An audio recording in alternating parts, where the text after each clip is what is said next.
কে যে ঘটনাটা ঘটল অত্যন্ত দুঃখজনক, মর্মান্তিক এবং ভাষায় প্রকাশ করার মতো না।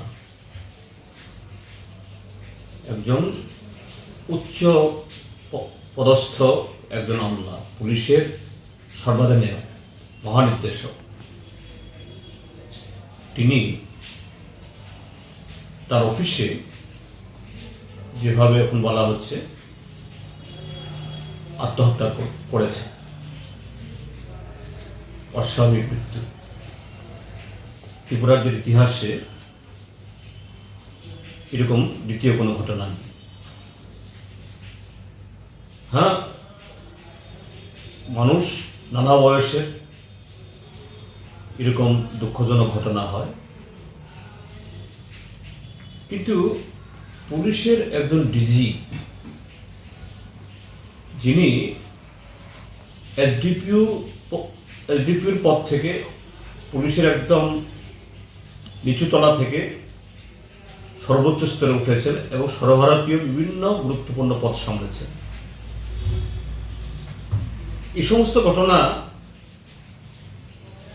এগুলো খুব কাছ থেকে দেখা তাদের, এবং এগুলো সামলাবার মতো সে মানসিকতা যারা এই জাতীয় কাজে যুক্ত আছেন অন্যান্যদের থেকে তাদের বহুগুণ বেশি। যদি আত্মহত্যা যদি হয়ে থাকে, এখন তদন্ত বলবে, হয়েও থাকে, কোন পরিস্থিতি তাকে এরকম একটা চরম সিদ্ধান্ত নিতে বাধ্য করবে, এটাই হলো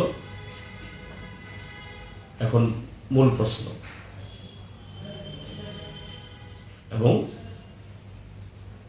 এই যে ঘটনাটার দুঃখজনক ঘটনাটা হলো, এর সাথে গত 8.5 বছর ধরে ত্রিপুরা রাজ্যের মধ্যে যে অস্বাভাবিক পরিস্থিতি চলছে, এটা তার বাইরে না। গত 8.5 বছর ধরে এই রাজ্যে মানুষের গণতান্ত্রিক অধিকার লুণ্ঠিত, সাংবিধানিক অধিকার অস্বীকৃত, আইনের শাসন নেই, এবং তার শিকার শুধু রাজনৈতিক দলগুলো না, সাধারণ মানুষ থেকে শুরু করে প্রশাসনের পদস্থ আমলারাও। সেখানে সিভিল অফিসার, ইউনিফর্ম অফিসার কেউ বাদ যায়নি, নির্বিচারে।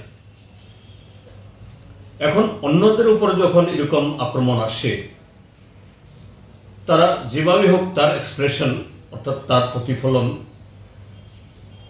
ঘটাবার সুযোগ পান, অনেকে পান না। কিন্তু যারা এই শৃঙ্খলার মধ্যে যারা আছেন, তাদের পক্ষে সেভাবে এটা প্রকাশ করা কঠিন। এবং কারা এই জাতীয় পরিস্থিতির শিকার হচ্ছেন? সৎ, দক্ষ, অন্যায়ের কাছে যারা মাথা নত করেন না, তারাই।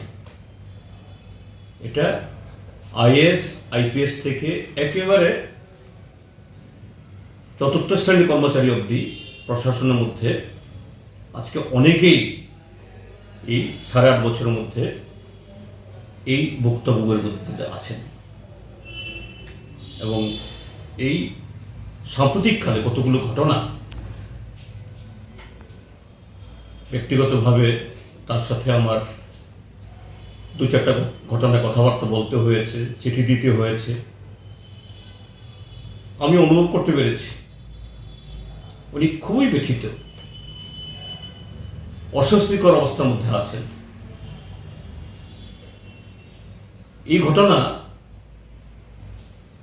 তারই রেশ কিনা, এই প্রশ্নটা এখন নানাভাবে ঘুরপাক খাচ্ছে। এই জন্যই বলবো যে এর যদি সঠিক তদন্ত হয়, এবং সঠিক তদন্ত করা উচিত, এবং এটা সাধারণ পুলিশ দিয়ে হবে না। আর ডিজির মৃত্যু সাধারণ পুলিশ কে করবে? সিবিআই দিয়েও হবে না, কারণ সিবিআইও এখন আর আমাদের দেশে বিশ্বাসযোগ্য না। এটা শাসক দলের হাতিয়ারে পরিণত হয়েছে তাদের রাজনৈতিক স্বার্থ সিদ্ধি করার জন্য। এই জন্য আমরা ইতিমধ্যে দাবি তুলেছি যে বিচার বিভাগীয় তদন্ত হোক। এখানে আমাদের ত্রিপুরা হাইকোর্টের সিটিং জাজ এবং তার মধ্যে যদি চিফ জাস্টিস হয়, নিশ্চয়ই এটা তো আর রাজ্য সরকার সে নির্দেশিকা দিতে পারবে না, কারণ তাদের অনুরোধ করতে হবে। রাজ্য সরকার যদি সৎ হন, তারা যদি মনে করেন এই ক্ষেত্রেতে ধনকর সাহেবের মৃত্যুর আসল সত্য রহস্য উন্মোচিত হোক, এটা বলার হিম্মত যদি তারা রাখে, মন্ত্রিসভা থেকে সিদ্ধান্ত গ্রহণ করে হাইকোর্টকে অনুরোধ জানানো হোক। স্যার একটু আগে